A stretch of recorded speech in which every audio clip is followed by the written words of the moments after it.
David Habib, bonjour. Bonjour. Vous êtes député socialiste et député des Pyrénées-Atlantiques.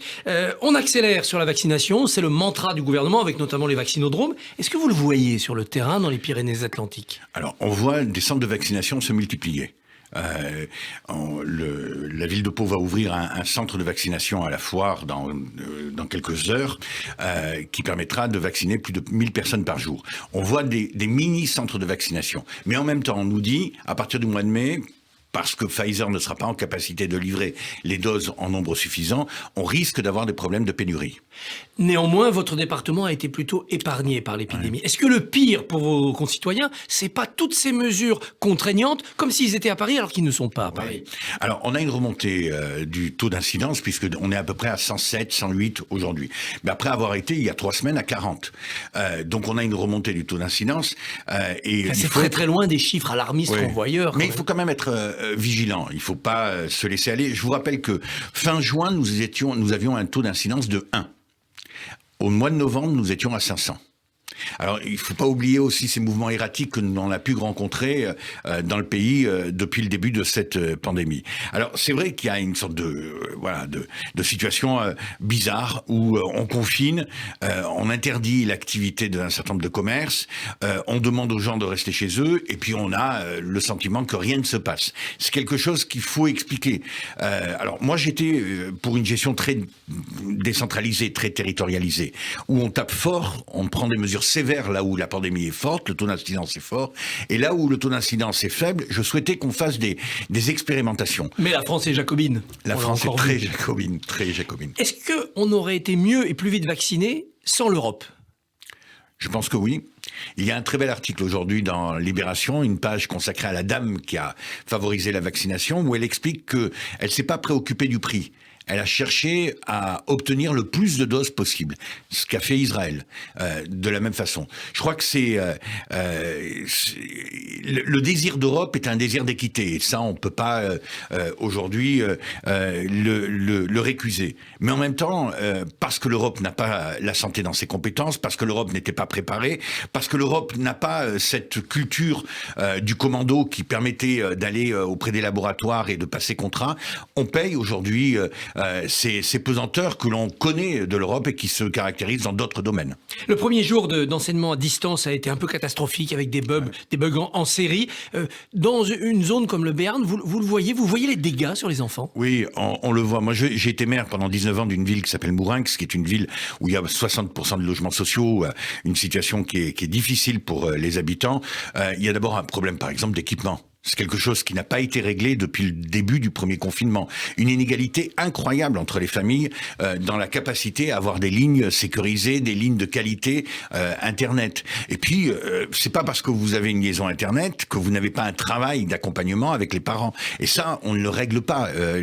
L'enseignement à distance ne permet pas de régler ce problème-là. Alors, il y a la solidarité qui joue. Je crois que c'est quelque chose qu'il faut aussi relever. Il y a un certain nombre de filets sociaux, d'acteurs de la vie associative qui se préoccupent de ne pas laisser les enfants sur le bas-côté de la route.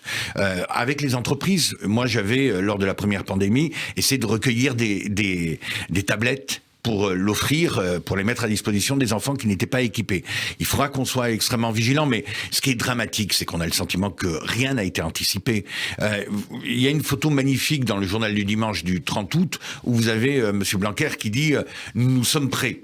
C'était à quelques jours de la rentrée scolaire. On s'aperçoit qu'on n'a absolument rien préparé. Et pourtant, le gouvernement français a plutôt moins fermé les écoles que la plupart des gouvernements européens. C'est vrai. On est souvent dans cette question de la pandémie entre deux. On a moins confiné, donc moins mis en péril notre économie, mais en même temps on a le sentiment qu'on a sacrifié quelque part la santé dans un certain nombre de régions. Pareil pour l'éducation. On n'a pas fermé les écoles, donc c'est bien, on n'a pas laissé pour compte les enfants, mais en même temps on se retrouve avec une situation qui n'a pas été anticipée, des recrutements qui n'ont pas été faits, et puis je veux dire un ministère qui est, comme l'Europe, très lourd.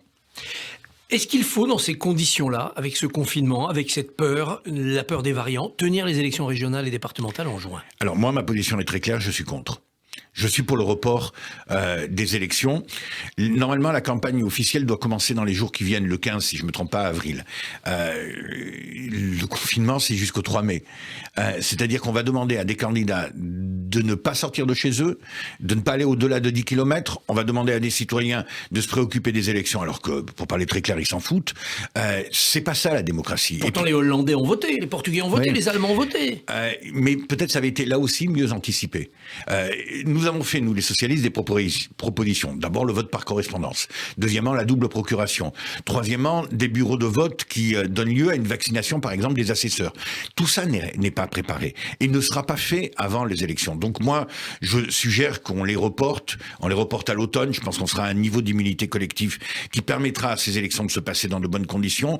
Je ne souhaite pas, en tout cas, que les extrêmes, parce qu'ils sont toujours plus mobilisés, puissent profiter d'une abstention pour gagner des collectivités, alors qu'en d'autres temps, ils n'auraient pu emporter la majorité. Pendant ce temps, la gauche essaye de s'organiser pour la présidentielle. Yannick Jadot a lancé un appel à toutes les forces de gauche pour une discussion. Est-ce que vous pensez, 1, que ça va avoir lieu, 2, que ça va aboutir à quelque chose? Avoir lieu, oui. Aboutir, je ne pense pas. Pourquoi? Parce que la France insoumise bloque tout? Parce que on n'a pas fait encore... on n'a pas, les uns et les autres, affirmé une première stratégie, un premier objectif. L'objectif, c'est d'avoir un candidat de gauche au deuxième tour. Je ne suis pas certain que ça soit quelque chose qui est validé par toutes les formations politiques. Chacun a son propre objectif, son propre dessein. Deuxièmement, on a des différences. Il ne s'agit pas de les cacher. Ce qui s'est passé à Poitiers, avec la maire de Poitiers, moi, sur l'aéroclub, me révolte. Ce qui s'est passé à Strasbourg me pose question. Donc moi, j'ai toujours été favorable à une discussion avec des partenaires, mais sans effacement du Parti socialiste. Vous êtes donc dans l'idée que ces gauches, comme le disait Manuel Valls il y a quelques années, sont irréconciliables? Non, irréconciliables. Manuel est un ami, mais je pense que ce terme, d'abord, il était injuste, parce que l'histoire de la gauche, c'est la coexistence de plusieurs cultures. François Mitterrand a été d'ailleurs l'incarnation de ce point d'équilibre entre ces deux cultures. Il faut retrouver ça. Mais ça passe par un leader. Je crois qu'il nous manque cette incarnation. Il nous manque cette capacité de rassemblement, d'unité, cette perspective que pourrait donner ce leader. Ça, aujourd'hui, la gauche l'a pas. Faute de cette unité de la gauche, est-ce qu'il faut que le PS, du coup, ait son candidat à la présidentielle, quel que soit le score promis? C'est ma position. Ma position est, nous avons un électorat et cet électorat doit se retrouver lors du premier tour de l'élection présidentielle. Avec une primaire pour sélectionner le ou la candidate? Votre intervention est juste, mais j'ai un souvenir assez malheureux des primaires. Si elles sont polluées, entre guillemets, par des électeurs qui viennent d'autres formations pour fausser le résultat, non, on ne va pas recommencer ça. Yannick Jadot s'est retiré en 2017 pour céder la place à Benoît Hamon. Si c'est lui le candidat des Verts, est-ce que ce n'est pas le moment de lui rendre l'appareil? C'est pas un écolo Khmer vert? Non, c'est pas un écolo Khmer vert, mais je pose une question. Est-ce que Yannick Jadot est favorable à la croissance? Moi, je peux pas concevoir un pays sans objectif de progrès économique, social, technologique.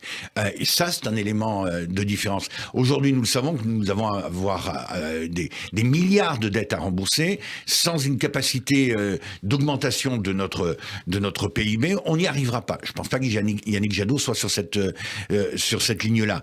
Donc, il y a des vrais problèmes aussi qui doivent préalablement être traités. Dans une interview au Financial Times, Arnaud Montebourg assure que Marine Le Pen battra Emmanuel Macron l'an prochain et que ça sera de la faute de Macron et de son arrogance. Est-ce que vous pensez la même chose? Qu'Emmanuel Macron soit arrogant, suffisant, c'est une réalité. J'ai souvenir d'un article du Monde où lorsqu'on posait la question à ses conseillers, est-ce qu'il y a un risque de deuxième confinement après la première vague, il disait non, on a tout prévu. Ça ne se passera pas. C'est vrai que ce pouvoir est très suffisant. C'est vrai que ce pouvoir est très arrogant. Pour autant, moi, au deuxième tour, Macron contre Le Pen, je vote Macron. Je le fais pas de gaieté de cœur, mais je le fais avec l'idée qu'il y a toujours pire. Et le toujours pire, c'est Marine Le Pen. La polémique continue, vous l'évoquiez, autour de la mosquée de Strasbourg. Hier, Miligorus, l'association turque qui porte le projet, a dit « Nous ne sommes pas séparatistes ». Est-ce qu'on doit leur faire confiance ? C'est au ministre de le vérifier. Moi, j'ai pas la capacité d'inspection, j'ai pas la compétence non plus pour pouvoir le faire. Il faut que l'État puisse nous éclairer là-dessus. L'Observatoire de la laïcité, dirigé depuis 2013 par Jean-Louis Bianco, un ancien ministre socialiste, devrait disparaître. Est-ce que vous le regrettez, oui, ou est-ce qu'il s'est trompé de combat?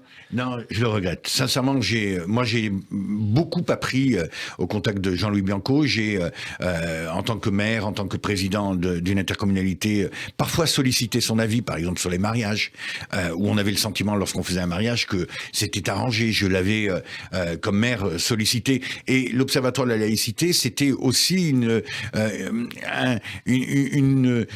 boîte qui nous permettait d'avoir des réponses à des situations très concrètes qui se passaient sur le terrain. Il faudra, si on le supprime, de toute façon trouver un autre outil pour nous permettre d'avoir des réponses. Il devrait y avoir un autre outil, mais ce qui a surtout changé, c'est la nature du danger. Donc c'est un observatoire qui n'a peut-être pas compris la mutation du radicalisme, oui, du séparatisme. On n'était pas obligé de décapiter l'observatoire en tout état de cause. Il nous faudra un outil, vous avez raison. Et deuxièmement, il faut effectivement que cet observatoire ou ce nouvel outil soit éclairé par la réalité de la radicalisation d'aujourd'hui. Manuel Valls avait eu des relations tendues avec cet observatoire. On évoque Manuel Valls sur le fil de cette interview. Vous êtes un proche.